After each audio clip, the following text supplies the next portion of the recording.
If you're passionate about transforming retail operations and improving performance, plus you're accountable for key change projects and programs in your company, then you're in the right place. Welcome to the Retail Transformation Show with me, Oliver Banks.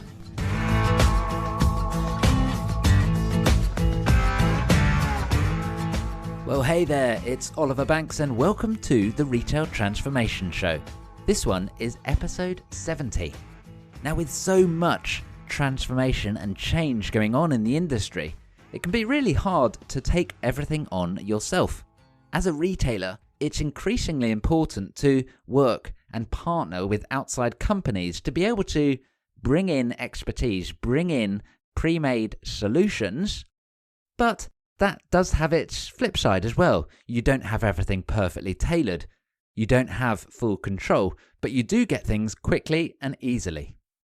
But as a retailer, working effectively with suppliers does have its challenges as well. So I wanted to bring on a guest that really can see things from lots of different angles, see things from both sides of the fence, so to speak. So today, I'm delighted to introduce you to Andy Harding. Andy leads OpenPay as the UK Managing Director. OpenPay is a next-generation interest-free payment solution that helps consumers split their transaction over a number of different months to help ease the financial burden of making a big retail purchase. So Andy's been in this role since last year, since 2019. Previously, he's got a ton of experience at some really high-profile retailers. So recently, he's been Chief Digital Officer of the Arcadia Group, and there he was overseeing the group digital strategy across the 7 different fashion brands that sit within Arcadia. He's also held senior leadership roles with Mothercare, with McKinsey, with House of Fraser, Ryman, Carphone Warehouse. And these roles have been focused around e-commerce, multi-channel, as well as various C-suite roles, Chief Customer Officer and Chief Digital Officer and so on, as well as a number of different advisory board roles. So lots of experience as a retailer, and now experience as well as a supplier to the retailers. So I wanted to invite Andy on, as you're going to hear, and we're going to explore all about how retailers and suppliers can work effectively together. Show notes from today's episode are going to be at ob&co.uk/70. So here we go. This is my conversation with Andy Harding of OpenPay.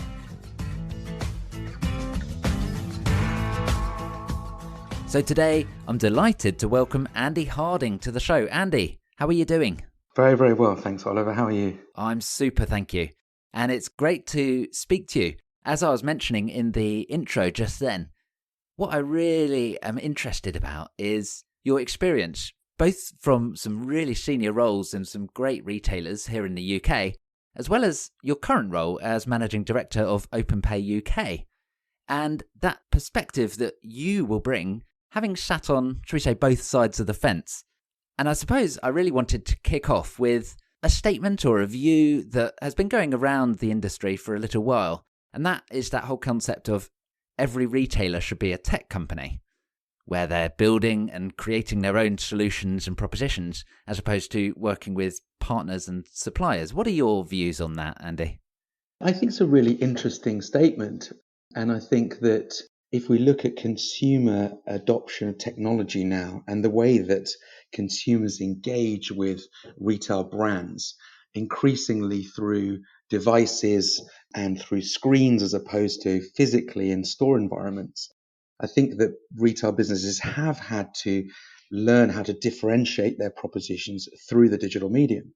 And so that move and shift towards a more technology-orientated business has been something that has become a necessity rather than a luxury.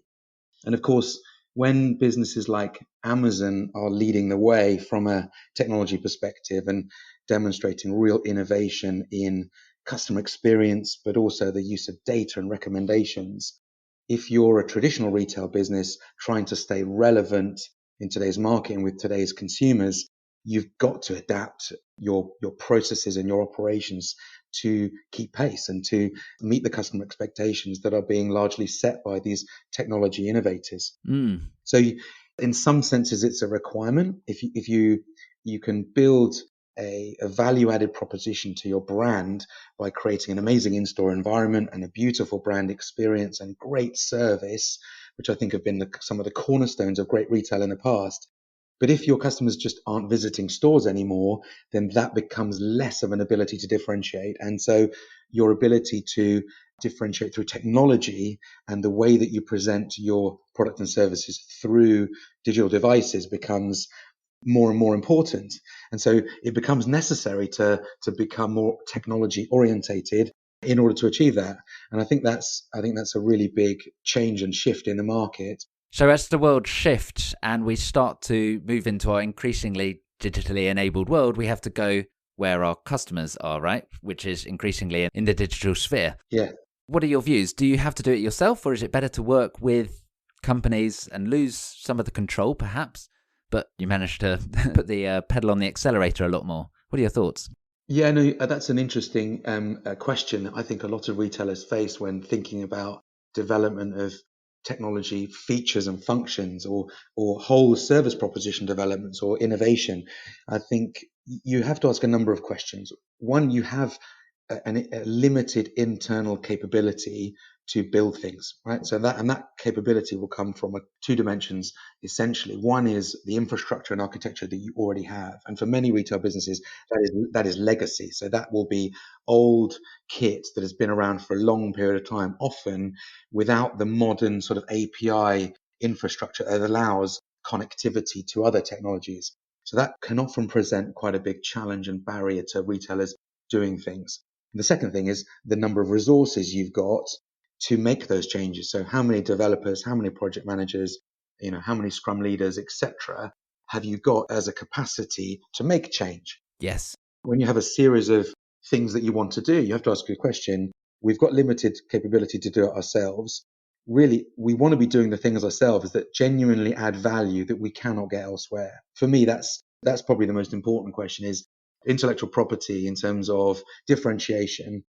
Is what I'm trying to achieve, can I just purchase it off the shelf? And is what I'm trying to achieve differentiated in any way from what everyone else is doing? So, hosting, cloud hosting, for example, there's no point in doing that yourself or having racks and racks of servers when there's no added advantage to doing that when you've got Amazon Web Services and other type, Google Cloud, etc., that can provide that. Sure. So you have to ask yourself, is there value in us doing it ourselves in the sense that it's different, sufficiently different than what we can buy off the shelf? If it is, if you're building a totally unique functional feature or capability for your business, then of course, then doing it yourself makes a lot more sense.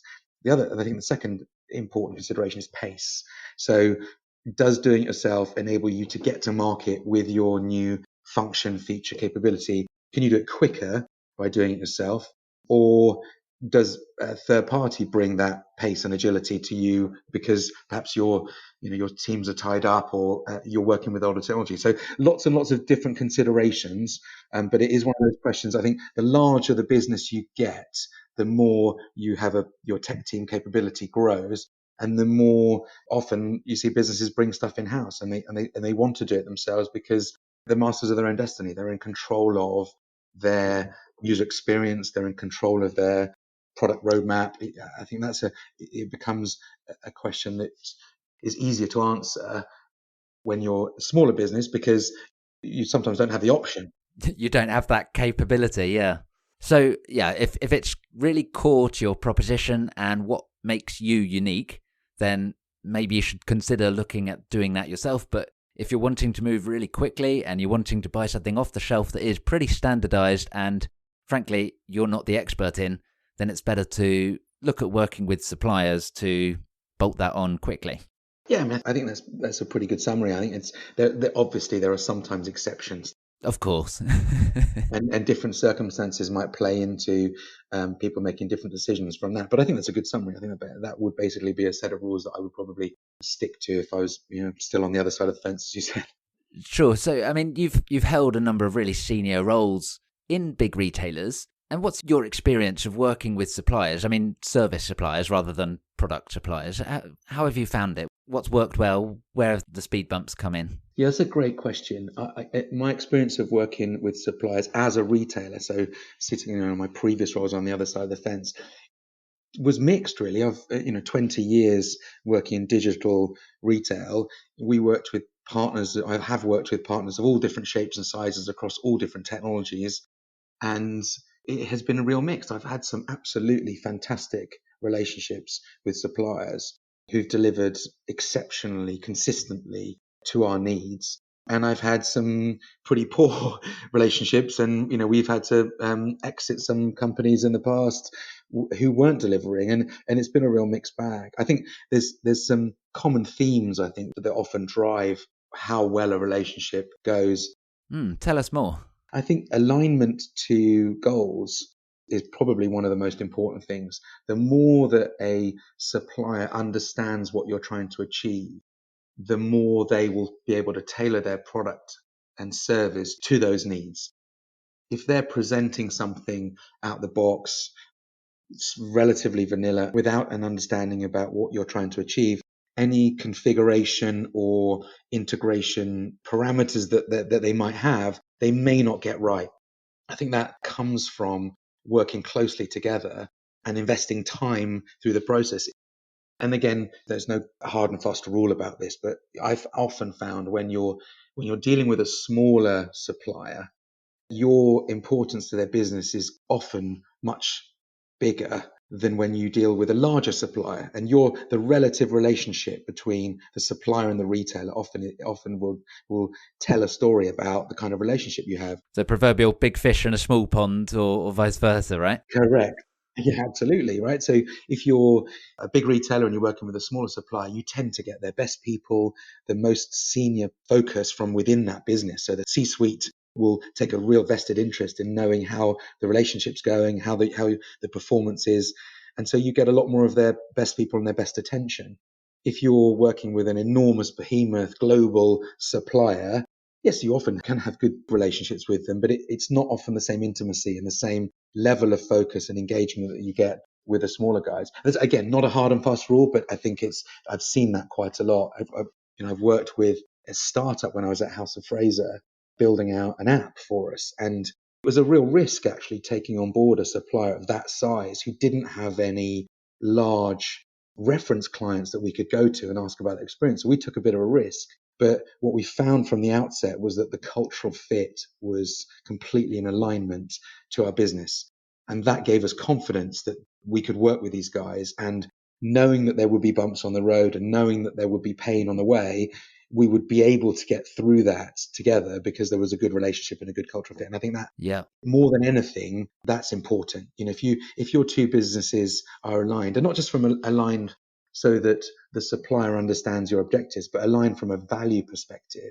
If you're a values driven business, if that's important in the way that you engage with your staff and etc. If the supplier feels the same way and has the same philosophy about running a business, the cultural fit often will work. Everything will just gel together and people will get on and it will be a productive conversations and meetings, etc. Correct. And I think that's important. So when when you do have problems or you do have challenges on the way, things don't work out as you wanted them to, the ability to resolve them is so much easier and quicker because you're aligned and you have a good relationship.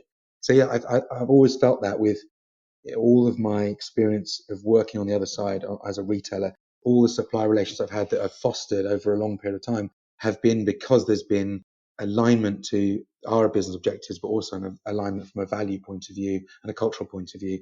And actually, many suppliers that I've had in the past who are no longer suppliers are still friends. I've found that I continued the relationship beyond the working relationship, business relationship. And now I'm on the other side, on the supply side. Yeah. Even now, many of those people I still consider to be friends. So I think that's important. That's really useful. And have you got any tips? How have you worked out if there is going to be a good alignment to the goals and the culture in the past? Is it sort of gut feel? Have you got any particular approach that you would take? I think you can gauge how someone is going to work with you often early, the very first interaction that you have with them. It's like interviewing somebody. when you interview somebody, often I find the questions that they ask you at the end of the interview, you ask them lots of questions, a candidate lots of questions to try and understand their fit. But then the number of questions they ask you the other way, I think often says as much about their fit for the business as your question. So how insightful their questions are, how detailed and interested they are in the business. And I think that works exactly the same way as suppliers. When you meet with suppliers and they're really interested beyond just signing the contract, achieving the goal of a sales target, if they're really interested in your business and want to try and understand how well they're going to be able to operate as a supplier, that really tells me a lot about how the relationship's going to go forward. Their ability to listen and understand, I think is possibly one of the best indicators of how the future relationship's going to go. Yeah, that's fantastic advice, rather than, I suppose, just having more of a functional or transactional meeting where it's like, right, these are the 15 questions I need to know. Dong, dong, dong, dong. Right, thanks very much. We'll get you a quote in the post, sort of thing, Exactly. Actually, let's really understand what it is you want to do, how you're working with your customers, how the solution would fit in, and all of that. I can see, actually, that would really set the tone up well right from the off. Yeah, and I think in the level of people you engage with often tells you a lot about the focus that they will present. If again, it's not a hard and fast rule, but the more senior people that engage with you through the process, not just from the very first meeting, and then you're, increasingly as the meetings go on and you're worked through a sales pipeline, if you like, you get more and more junior people. If there's a consistent approach from an engagement from a senior level, and even after the contract signing, that engagement at senior level, that tells you a lot about how that business feels about your business, how important you are to them in being successful. I think that's another good indicator. But in the language they use, the amount of interaction and engagement you get from them is important. And as you say, if you see business development people and coming to meeting as a retailer, and they are just doing a box ticking exercise, they're running through a list of things that they're trying to get ticked off before getting you over the line, and or post the contract, even just getting you to live, that invariably doesn't lead to a more fruitful and engaged relationship going forward, in my experience. And I'm sure there are exceptions to that, as I've said. These are just some of the pointers that I look for when deciding who I'm going to work with. Sure, no, that makes a lot of sense. And I'd like to flip it around, flip it on its head now, and reflect more on your current experience as MD of Openpay, where actually now you're the supplier working with retailers. What's that like? It's very different. And in the 7 months I've been working at Openpay, it's been a real learning experience for me to see how the different sort of pressures and challenges that suppliers face when engaging with retailers. As 20, 25 years on the other side of the fence, and responding to cold approaches from business development managers, who are trying to approach you through LinkedIn, etc. And now I'm so much more sympathetic to their challenges and what they're trying to achieve than I was before. The hundreds of LinkedIn approaches that you get on a weekly basis, I tend to find myself engaging much more with those with a sympathetic mind than perhaps did before. It is a real learning experience. But having sat on the other side of the fence, obviously I have an empathy and an understanding about some of the things that are important, as we've talked about already, and some of the other areas that people think about when you're a retailer or a business that's a buyer of technology or services. Your considerations are so much more, especially in retail. I can really only talk from a retail perspective. You're very, very busy. Retail's going through some challenges, as we know, and the last couple of years have been difficult for a lot of retailers. And so the people who are working in those businesses are under extreme pressure to deliver return on investment quickly, and they're fighting fires all over the place, whether that's technology, people, process, changes to government legislation or increases in living wage. All these pressures that they feel means their focus and attention is less and less and less. So as a supplier, you have to make their lives as easy as possible. And the more barriers you put up to making working with you as easy as possible, the less likely it is that they will find it an easy relationship and they will want to work with you. So I think that comes from a deep understanding of their business, the challenges they face, and presenting how you can really add value to them and make their lives easier. Because I think that, in a lot of instances, retailers are looking for suppliers to make their lives easier, drive more revenue, reduce their costs, and ultimately deliver better consumer and shareholder value. So I think that comes from, again, that alignment. When suppliers really do get the business that they're talking to, and there's an empathy of the challenges that they're facing. I think that makes a hell of a difference than when you don't have that and you're talking a different language. I think that can be, you're just talking cross purposes. From my perspective, bringing that understanding and that experience with retail into our business, and using that when we're in discussions with retailers and when we're talking to retailers about retailers, I think that adds some advantage for us, because we get it. We get it from their side. I mean, Openpay was founded by retailers for retailers, and actually is still run by retailers, and I think that gives us an instinctive alignment to their philosophy and their goals. And really understanding what's going on in the world of retail right now as well, in terms of, Yeah, absolutely. what is on the pad in terms of priority, and actually how am I going to balance all of the different things that need to be going on, in terms of transformation, as we were talking about, earlier on in the episode. Having that insight and that intel must be really useful. Yeah, no, absolutely. And if you think, some of the bigger challenges that retailers face are around technology, because a lot of these guys are, they've been around for quite a long time. They've been around for 20, 30 years or more, and their technology stacks often haven't been invested in. And so they're operating with retail systems or store point of sale systems that are old. Yeah. And of course, old systems require more hand holding. Often they're in technology that has been surpassed, and often sometimes unsupported now. And so from a supplier perspective, understanding that and understanding how to tailor one's own technology capabilities to that client constraints is another area where I think the knowledge and empathy comes as an added benefit. If you're a technology business, a startup that has only worked with startup type businesses, you'll be used to the latest version of technologies and the latest API layers. And so your expectation will be all your clients will have that capability. Suddenly you come across a client who has got a system and a coding language that you've never heard of, never mind have capabilities in how to deal with.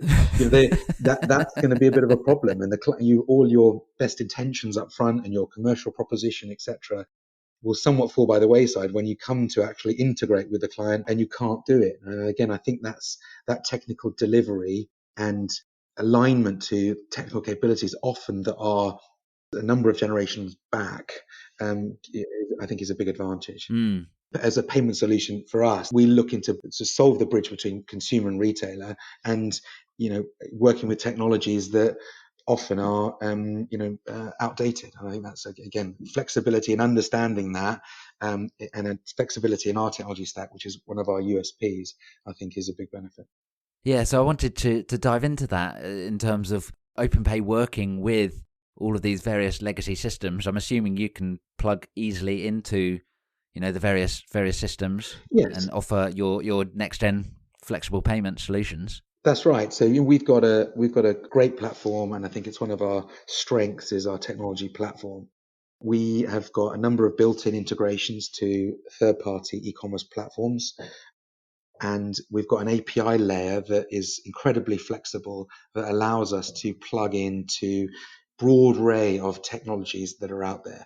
And we built that deliberately in a way that enables us to offer that flexibility to clients, so that when we meet with them and when we discuss integrating with them and working with them in partnership, that there isn't a barrier around technology and integrations. We know confidently that it isn't going to take us months and months to integrate with their platform if we haven't got it already plugged into an existing technology platform that they work with. If they've got a bespoke platform or one of the platforms that we haven't integrated, we know and we're confident that integrating with it won't be an exhaustive or onerous exercise because of the flexibility in our platform. So I think that's a really important string to our bow, and what we bring as a unique selling point to partnerships. Sure. So Can we just help to set the scene for people? I'm aware not everyone might be familiar with OpenPay, so do you want to just give OpenPay just a quick intro as to what it is? Obviously, I mentioned it earlier on in the episode, but it'd be great to hear from you as well. Yeah, sure. So we are the latest buy now, pay smarter payment solution that helps customers responsibly manage their purchases. And our mission is to change the way people pay for the better. So we're looking to offer a flexible and innovative alternative payment methods to expensive overdrafts and credit cards. Our data and our research shows us that millennials are much savvier in the way that millennials and Gen Z and beyond are much savvier in the way that they want to handle their finances than my generation and my parents' generation have been. And in particular, their aversion to getting into debt. Mm. One of our hypotheses is around, student loans, and often, when you go through secondary education as a young person now, you end up becoming in debt, just by the very nature of just having to pay for your university fees now. And I think that presents younger people with that aversion to debt. And so we see payment methods now, alternative payments methods like OpenPay, which is it's a buy now, pay smarter, pay later solution that gives customers control of their finances. So this isn't about lending to people who can't afford it. And absolutely, our philosophy is about responsible lending. We want to offer customers flexible payment plans that enable them to spread payments in totally interest free forever. There's no punitive interest at the end. There's no hockey stick of interest payments in. It's completely interest free. All we give customers the ability to do is to split payments over a number of months. So if you go onto a merchant partner of our websites, then you have a transaction, a shopping basket for £100. You've got a collection of goods that you want to buy. Instead of having to pay £100 there and then or put it on your credit card, we offer the ability for customers to split that transaction over a number of equal repayments. We always insist on the first payment up front. That encourages responsible lending and a commitment to from the consumer's perspective to not just taking the goods, taking them home, trying them on, and sending them back. Mm. We don't believe in the try now, pay later model. We don't think that's aligned to retailers' goals because it tends to drive up returns. And returns are not good for retailers. They're not good for the environment. They're not sustainable. Having lots of delivery lorries shooting out to homes to deliver a product that only goes back the other way cannot be good for anybody. No, it really Um, can't so, be. so by taking a payment up front, we encourage that responsible spending, and there's an incentive there for the consumer to keep the item. And actually, as a result of doing that, we help retailers drive down returns. And our data shows us that we're up to 20% reduction in returns in our Australia partners. And I think that's a really differentiated point for us as a buy now, pay smarter solution. Mm. Well, that's a nice little perk as well, right? Not only are you offering a new proposition to the customer to help manage their finances in a smarter way, but also you're reducing the amount of returns and all of that operational expense that goes into processing them. Yeah, look, retailers, especially online, are struggle and do struggle with returns. It's a massive cost to a business. It's a cost in the sense that product that comes back often isn't in the right condition to be resold. So there's a reprocessing cost, there's a delivery cost, a fuel cost, an environmental cost. There's all sorts of non-sustainable costs that retailers incur. So the more that we can help retailers reduce that returns, the better partnership we'll have with them. So yeah, I think this is again, for OpenPay, it's a real added value that we bring to our merchant partnerships on top of the other benefits we bring, which are massive increases in average transaction value and customer loyalty. We see huge increases. And having worked on the retail side of the fence for, as I say, 20 years or so, there aren't that many solutions that genuinely increase average transaction value by more than sort of 10%. There are products out there that have small impacts on conversion. And I remember if somebody would come to me with a technology and a capability that increased my conversion by 5%, I'd bite their hand off. OpenPay sees on average in our Australia partners an increase in ATV of 40% and above. And often We've seen retailers who have achieved 100% and more increase in average transaction value, and that's massive. Wow, that's huge. I think that's the wow moment. We Yeah, it really talk is. to retailers about OpenPay and about how alternative payment methods, flexible payment methods that we are, and they're quite astonished. There's actually a moment where they don't quite believe you. You'll Yeah, drive returns down by 20%, and we'll seems increase too good to your be true, yeah, right? exactly. So that's then on us to demonstrate it through our existing client case studies and so on. But it's one of those things that I think, as I say, having been on both sides of the fence my whole career, there are very few sort of no-brainer partnerships, and I think we fall into that category. That's for me personally, it's one of the most exciting things about working for OpenPay is that it is a bit of a no-brainer product.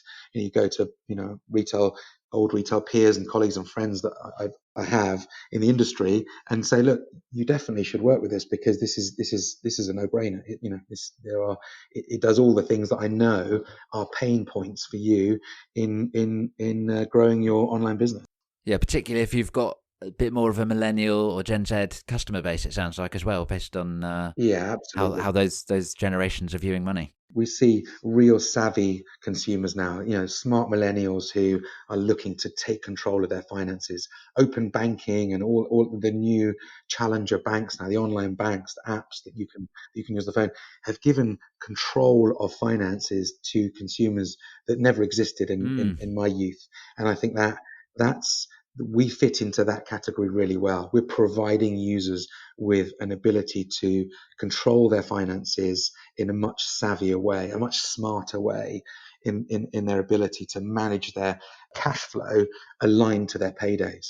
It just means they can purchase things that they want without incurring punitive interest and actually having much more control of their repayments. Yeah, sure sounds it. How can people find out more, Andy? There's a number of ways of finding out more. If you're a merchant and you're interested in working with us, so you're a retailer, or actually we offer our service across other verticals like automotive and healthcare, you can get in touch with us through our website, openpay.co.uk.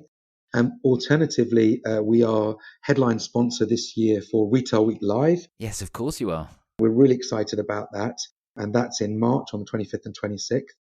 So come along to that. We're doing one of the keynote speeches, an interview with one of the thought leaders in consumer trends. And we've also got a big stand there, and you can come along and talk to us about the product, talk to us about our customer-centric approach and how we bring value to merchants. But as I say, our website is our main point of call for getting in touch. Our contact number and email address is there, and we've got a team of people ready to talk to you about how we can add value. Amazing. So openpay.co.uk. And if you are going to Retail Week Live, then be sure to check out the stand as well. It sounds like it's going to be amazing. Like Andy says, OpenPay are the headline sponsor. So they're going to be there and they're going to be excited to talk to you. So do take up that opportunity. And if you haven't got your tickets yet, do remember, as a listener of the show, you can save 15% off by using the discount code RTS15. So go and check that out at live.retail-week.com. Andy, this has been really interesting. We've dived into lots of different avenues. Thank you so much for joining me on the show. It's been a real blast, and I'm looking forward to seeing you at Retail Week Live. Oh, thanks very much. I've really enjoyed the conversation. It's great to have a chat to you today, Oliver. And equally, I look forward to seeing you at Retail Week Live. It should be a great show. Amazing. Thank you so much. Cheers, and take care. So there we go. That was a great conversation that I really enjoyed having with Andy. We went in so many different avenues. And in fact, like many of the different guests that I have on, I feel sometimes restricted, I have to be honest, by, delivering you a podcast that doesn't last for hours and hours. There are so many different routes that we could go down. So I do hope that you enjoyed the conversation. And I hope you picked up some tips to help create a better retailer-supplier relationship and really set that on fire. And if you are making changes to your retail operation or your retail business, then it's essential that you know how to effectively manage those projects, whether you're working with a supplier or not. But often, many of the important change initiatives end up being project managed by non-project managers, people that don't know the ins and outs of how to do effective project management. Don't let your transformation be impacted by delays, be impacted by coming in over budget, be impacted by a whole host of different failure modes. So I advise you to go and check out my brand new project management training program. It's called the Retail Project Manager Success Program, and it blends on-demand online training and support after you've done the training as well, so you can really get into the nitty-gritty of a project and still have expert support and help and guidance on hand. Find out more over at ob&co.uk/project. And at the time of this episode coming out, it is on a launch offer, but that is closing soon, so do go and check that out straight away. ob&co.uk/project. Thank you so much for tuning in. As always, do hit that subscribe button, and if you are enjoying the show, then would you mind please taking a couple of minutes just to write a short review? I know I would really appreciate it, and it does help more people to get on the bandwagon and really transform our retail industry. So please do drop that review in there. That would be so appreciated. Thank you. It would be great to hear from you on social media how you found this one and what your key golden nuggets were that you are taking away. So do drop a note into the comments or reach out to me, message me, particularly on LinkedIn. I'm Oliver Banks once again. Show notes from today are over at ob&co.uk/70, and all that remains is for me to wish you a very good week ahead. Have a good one, and I will catch you in the next episode.